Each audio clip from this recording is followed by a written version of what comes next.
It's the ShoreSportsND.com Overtime Live Game of the Week and our coaches interview. Friday night, the War on the Shore, number 1 Kent Island hosting number 2 Queen Anne's County. And it's not just a rivalry game, but it also has the Bayside 3A 2A championship on the line and number 1 seeding in the 2A East as well. We started the season here interviewing Coach, and we're back here to wrap up the regular season interviewing Coach in Stevensville at Kent Island High School. And Coach, I appreciate your time on a busy week, rivalry week.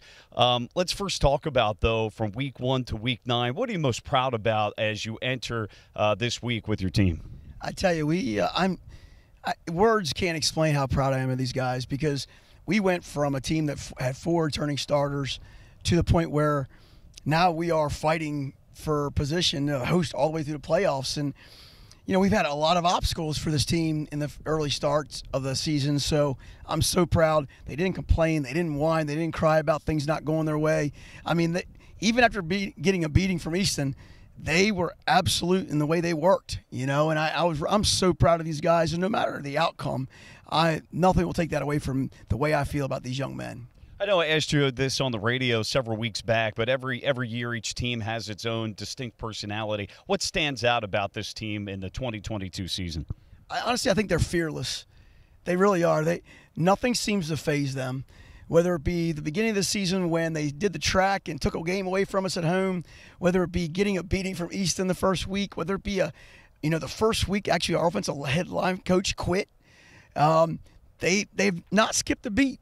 They've not missed anything about it, and every single week, every single day, they work harder and harder to get better for the next weeks. And so I think they're just fearless, and they don't let anything faze them.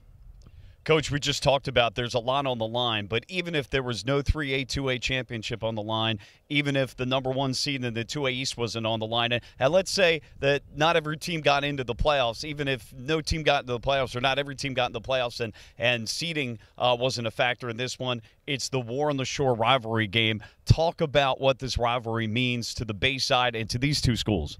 I don't think any other game really matters. It's always that last week, right? It's that last game against Queen Anne's Kent Island, and over the years the rivalry has just exploded. And even when Coach Grafe and myself were going at it, and there's so much respect, but at the same time, I don't want to say dislike, but there's a little disdain there where it doesn't matter how it comes out as long as you win, you know. And I love the rivalry between the kids, the fans. You know, their student section's dressing up a certain way, ours is dressing up, and the sidelines are going to be packed with people, and the environment's going to be electric. So it's just an awesome feeling. It's the way Friday nights should be. Well, I got to say, it's got to be one of the things with you coming back to be the head coach that you really look forward to, and that it's, hey, I'm glad to be back on the sidelines, if for anything, for this game. Yeah, I've been there on the sidelines with Damien a couple years, and again, it's just that feeling, that tension, the electric spark in the game. It's there no matter what. Both teams could be over, and it doesn't matter. That this game is everything, the bragging rights for 1 year in Queen Anne's County, so it's going to be a lot of fun. Coach, I know he's trying to stay under wraps, but, you know, you brought his name up, and I have to bring it up because of the O-line, the great job that they've done, the running game, Casey Heath benefiting from it. But Coach Grafe is your offensive line coach, the longtime Queen Anne's County head coach. He was an assistant coach before he was a head coach. He was with that program for an awfully long time, very successful, and now he's on the other side. Boy, it's got to be different Friday night with him right down from you on the Kent Island sideline. But talk about what he's meant, and talk about him switching over to the Bucs. Well, first, it's plain and simple. It's about love of the game, right? And I came back because I missed the game. And I guess Coach Grafe was the same way. And, look, people don't know a lot about our business, that we try to keep everything in-house. Sure. When that O-line coach walked away from our team, I had to humble myself, and I had to go to Coach Grafe and say, hey, I need a huge favor from you. Can you please be our head O-line coach? And he absolutely changed the attitude of our O-line, and the boys love him to death. You know, I just think he loves the game. He's a great part of our program, has done great things for our O-line, really changed the way I think they execute on the field. And, you know, he's a great addition to the program. I couldn't imagine this season if we did not have him there to take over when times got a little tough for us. So Coach Graves is a huge part of the program. He was my high school football coach, right? I know he hates when I say that, but he was. And, again, he's been a major asset to this program this season. Well, he's your 5th returning starter, actually, but I bet you never thought in a million years you two would be coaching together on the Kent Island sideline against Queen Anne's. I mean, that's a huge storyline in and of itself. I just need to get Jody Ward out here now. There you go.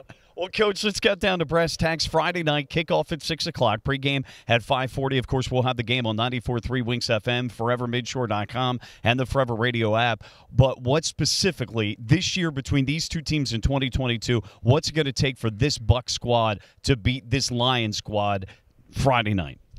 Look, it's going to be a difficult task. There's no doubt about it. They're explosive. They're powerful. They're well coached. They're well disciplined. It's going to be a tough game. Look, I know you get tired when I say this, but we are absolutely going to have to do what we do.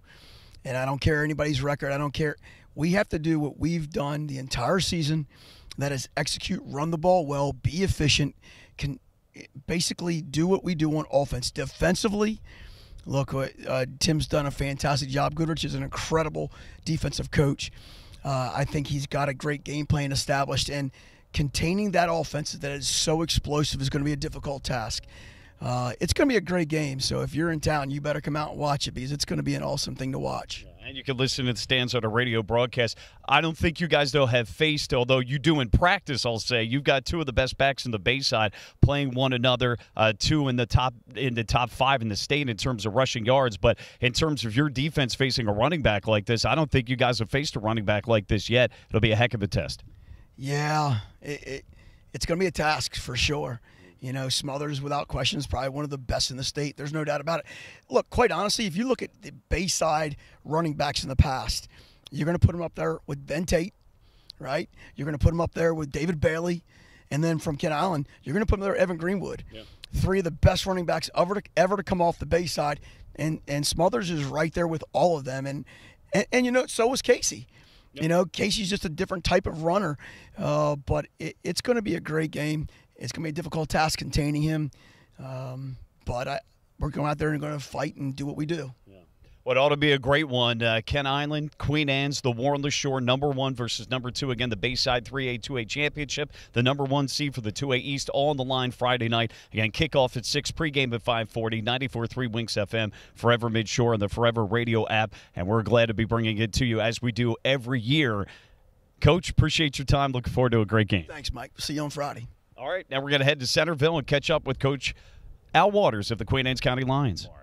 Answer ShoreSportsMD.com. Overtime Live. Game of the Week. Coaches interview. The War on the Shore this week as we wrap up the regular season, week number 9. The War on the Shore means Kent Island, Queen Anne's.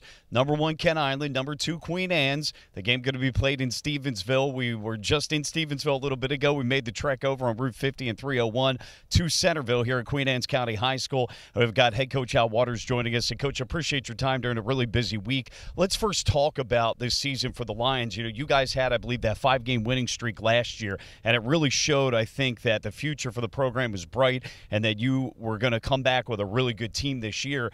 And here you come into the game at 7-1 against your arch rivals, and the season has gone pretty well. I know you've got one big one left here in the regular season, but obviously you were able to build from last year to this. Yeah, absolutely. You know, only having 4 seniors last year, you know, we missed those 4 seniors, but it wasn't that many spots to fill. So I think that's why, you know, one of the reasons that we're at where we're at. Coach, talk about KJ Smothers for a second. Obviously, the kid's had a phenomenal year, and he does it week in and week out. I mean, defenses know that they've got to try to stop or contain him, and no one's been able to do it yet. Yeah, I mean, you know, I don't know, you know, where you're going to start with the kid. I mean, he's a great young man. He's got great grades. His work ethic is just unbelievable. I mean, he started this process back in last winter, actually. You know, he would play basketball, but he would actually come and lift weights before basketball practice. You know, he was fully dedicated, and that's where it started. Once the younger kids, or once the younger players saw him do it, they felt like they needed to do it, and you know, so he's a true leader. Coach, we talked about the offensive line because every good running back has a good offensive line in front of them. You guys had several different combinations early in the year due to injury and maybe some other factors as well, just trying to figure it out and get the most productive guys. Have you been able to stabilize that line? It certainly seems like that, but have you been able now over the last several weeks to pretty much have the same line week in and week out? Yeah, so actually we've had the same offensive line for 2 weeks straight, which is the first time all season. So this will be actually going into the third week in a row with the same offensive line. So it's huge. I mean, putting up that many yards against a Wahai, tough, physical defense, it was shocking on our part personally. So I thought the O-line played great. But now, they got another game under their belt together. So we'll see where it goes from there. Let's talk about this game first before we get into the play on the field. What does the War on the Shore mean to you? You've been a part of this for a long time, a couple of years down at Cambridge, and you were part of a rivalry there with Easton. But, I mean, the War on the Shore, that is the rivalry in the Bayside. What does this mean for you and for Queen Anne's County and the community for that matter? Well, I mean, it's huge. It's probably a little bit bigger than football for the most part because the whole community is in on it. A lot of the kids that play for Kent Island, their parents probably want the Queen Anne's, believe it or not. So Coach Soph with the Queen Anne's. Exactly. So I believe his running backs' parents also want the Queen Anne's. So it's like, it's big for the whole community. For the players that are playing in the game, bragging rights, being, 12 minutes away from each other's high school. It's pretty, a lot of bragging rights there and stuff. But, we're going to preach it more than just, not worry about the War on the Shore, but, it's a stepping stone for playoffs for us. If you win, you're sitting at top seed. If you lose, we're basically dropped to the 4th seed. So we're treating it kind of as a playoff game and going with that route, not just the War on the Shore. Well, the number 1 seed, as we know, is up for grabs in this one. If you should win, you take that number 1 spot from Kent Island. There's also the 3A, 2A Bayside Championship on the line as well, Coach. Yeah, we got one goal, and that one goal is not to be a Bayside champion. It's to be a state champion. It means great. It will mean a lot probably when the season's over. Sure. But right now, we got high expectations, and that's the way we've been treating all year long. It's not going to change just because we're going into this game with 7-1. We're going to keep that same goal until we fulfill it, or unfortunately, if we don't meet the goal. Coach, let's talk about your defense for a second. When we talked after the Wicomico game, you had mentioned that your secondary is the strength of your defense. You're starting 2 freshmen there, but that your front 7 may be still a work in progress even here later in the season. Kent Island also features an outstanding back in Casey Heath. Talk about that matchup of your front 7 against their O-line and Casey Heath and what you guys have to do to contain him on Friday. Yeah, I tell the kids they need to watch some tape and watch John Riggins run the ball because that's how he runs the ball. The kid's impressive. But yeah, our front 7's been our weak link right now. It's due to some injuries mixing and matching some kids, but there's no excuse for it. When a player steps in, he still needs to know what to do, and I think we've gotten better, but just not good enough yet to match our offense. Right now, our offense is rolling really good, but our defense is our weak link, and for us to make a run and fulfill our goal, it needs to play a lot better. And that's on me because, I do call it defense. So we tweak some things, we work some things out, and we'll see how it turns out.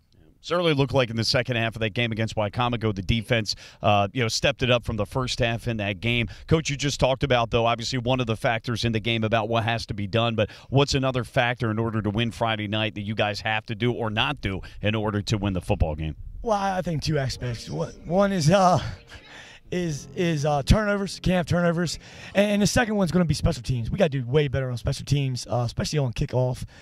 That's been a weakness probably since Easton. So we clean those 2 things up. We feel pretty good about it, but obviously you don't know how the game's going to go until you get there. Well, we're going to have the game kickoff at 6 o'clock, pregame at 5:40, 94.3 Winks FM, ForeverMidshore.com, and the Forever Radio app. It is our game of the week, the War on the Shore, Kent Island, Queen Anne's, 3A, 2A Bayside Championship, 1 seed, and the 2A East up for grabs. And frankly, when it comes down to it, bragging rights at Queen Anne's County between these 2 high schools for an entire year, right? Yeah, absolutely. That's probably the biggest thing out of the whole thing. Yeah. Big bragging rights. Hey, Coach Al Waters. Coach, thanks so much for your time. I appreciate it. Absolutely appreciate it. Thank you.